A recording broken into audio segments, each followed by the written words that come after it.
La filosofia del cornuto. Ognuno in noi nasce con un destino.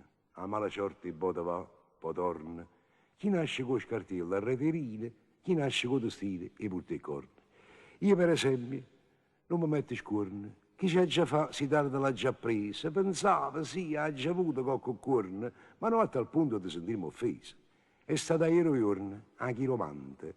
Leggendomi calente in mezzo alla mano, marito, siete state un triste amante. Vedete questa linea come strana?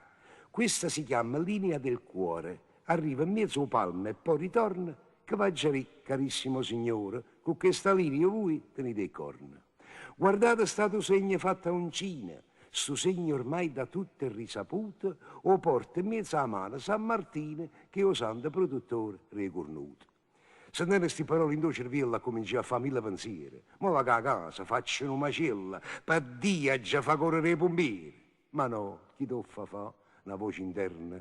Mi suggerette levo l'occasione. E corno ormai sono una cosa eterna, non c'è che fa, è la solita canzone. O stessa dama, stava in paradiso, eppure donna Eva la traruta. Ngoppa sti corna fatte un sorriso, che pure Napoleone era cornuto.